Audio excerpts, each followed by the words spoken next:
Subscribe कीजिए the perfect classes channel को और बेल आइकन को दबाइए लेटेस्ट वीडियो सबसे पहले देखने के लिए। स्टूडेंट्स, आप सभी का आपके चैनल द परफेक्ट क्लासेस में स्वागत है। शिक्षा निदेशालय राष्ट्रीय राजधानी क्षेत्र दिल्ली की वर्कशीट नंबर 35 डिस्कस करें बच्चों। क्लास 7 की वर्कशीट है, सामाजिक विज्ञान की 10 दिसंबर 2021 की वर्कशीट है। टॉपिक है ईश्वर से अनुराग। तो स्टार्ट करते हैं। नाथपंथी, सिद्ध और योगी। इनका स्थान और समय है उत्तरी भारत और 12वीं शताब्दी के आसपास का। उन्होंने साधारण तर्क वितर्क का सहारा लेकर रूढ़िवादी समाज, जो रूढ़िवादी धर्म के कर्मकांड होते हैं, और अन्य बनावटी पहलुओं तथा समाज व्यवस्था की आलोचना की, मतलब उसे गलत बताया। उन्होंने संसार का परित्याग करके संन्यास का समर्थन किया कि संसार को छोड़ दो, जो हमारे जीवन होता है, और सन्यासी बन जाओ। उनके विचार से निराकार परम सत्य का चिंतन मनन और उसके साथ एक हो जाने की अनुभूति ही मोक्ष का मार्ग है। मतलब चिंतन मनन करके सन्यासी का जीवन लेके ही हमें मोक्ष की प्राप्ति हो सकती है उनके अनुसार। उन्होंने योगासन, प्राणायाम और चिंतन मनन जैसे क्रियाओं के माध्यम से मन एवं शरीर को कठोर प्रशिक्षण देने की आवश्यकता पर बल दिया। उनके द्वारा की गई रूढ़िवादी धर्म की आलोचना ने भक्ति मार्गीय धर्म के लिए आधार तय किया, जो आगे चलकर उत्तरी भारत में लोकप्रिय शक्ति बना। अब देखते हैं महाराष्ट्र के संत। स्थान और समय है इनका पंढरपुर, महाराष्ट्र में रहते हैं ये लोग। 13वीं से 17वीं शताब्दी के आसपास का इनका समय था। महत्वपूर्ण संत हैं इसमें, उनके नाम दिए हुए हैं ज्ञानेश्वर, नामदेव, एकनाथ, तुकाराम, सखुबाई, चोखामेला। इनमें से सखुबाई एक महिला है।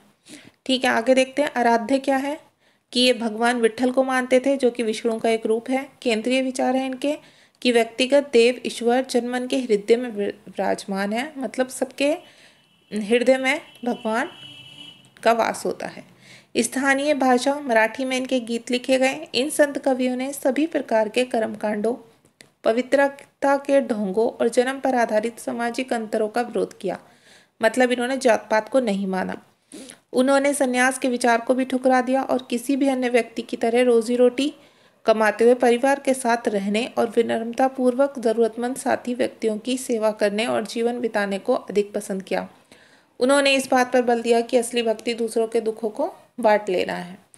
इससे एक नए मानवतावादी विचार का उद्भव हुआ, जैसा कि सुप्रसिद्ध गुजराती संत नरसिंह मेहता ने कहा था, वेषणम जन तो तेने कहिए पीर पराई जाने रे।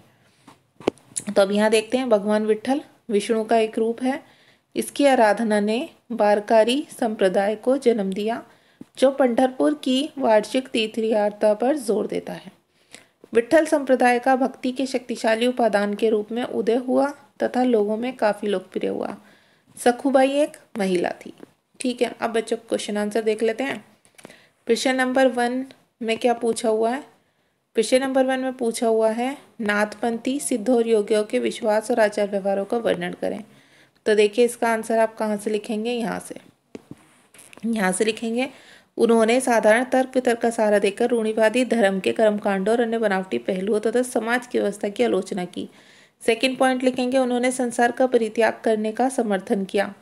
थर्ड पॉइंट लिखेंगे, उन्होंने या उनके विचार से निराकार परम सत्य का चिंतन मनन और उसके एक साथ हो जाने की अनुभूति ही मोक्ष प्राप्त है। और फोर्थ पॉइंट लिख देंगे, उन्होंने योगासन, प्राणायाम और चिंतन मनन जैसी क्रियाओं के माध्यम से मन एवं शरीर को कठोर प्रशिक्षण देने की आवश्यकता पर बल दिया।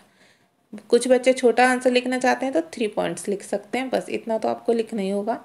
क्वेश्चन नंबर 2 में पूछा हुआ है महाराष्ट्र में भक्ति परंपरा का एक महत्वपूर्ण केंद्र कहाँ था? तो आंसर 2 में आप बस छोटा सा आंसर लिखेंगे, ये रहा पंढरपुर, महाराष्ट्र। बस ब्रैकेट में महाराष्ट्र लिखना, पंढरपुर लिखना। ये हो गया आपका आंसर नंबर 2। अब क्वेश्चन नंबर 3 है जाति के प्रति महाराष्ट्र के संतों का दृष्टिकोण कैसा था? तो इसमें आप क्या लिखेंगे? देखिए, यहाँ से लिखेंगे, इन संत कवियों ने सभी प्रकार के कर्मकांडों, पवित्रता के ढोंगों और जन्म पर आधारित सामाजिक अंतरों का विरोध किया। और फिर उसके बाद आप लिखेंगे, उन्होंने संन्यास के विचार को भी ठुकरा दिया और किसी भी अन्य व्यक्ति की तरह रोजी रोटी कमाते हुए परिवार के साथ रहने और विनम्रता पूर्वक जरूरतमंद साथी व्यक्तियों की सेवा करते हुए जीवन बिताने को अधिक पसंद किया। ठीक है बच्चों, अब क्वेश्चन नंबर 4 में पूछा हुआ है महाराष्ट्र के कुछ महत्वपूर्ण संतों के नाम बताइए। तो ये लिखेंगे आप आंसर नंबर 4 में। देखिए, यहाँ से लेकर महत्वपूर्ण संत और ये पूरी लाइन ज्ञानेश्वर, नामदेव, एकनाथ, तुकाराम, सखुबाई, चौखमेला, ये लिख देंगे। आंसर नंबर 4 हो गया एक लाइन में। तो आपकी वर्कशीट हो गई कंप्लीट। मिलते हैं नेक्स्ट वीडियो में। Thanks for watching.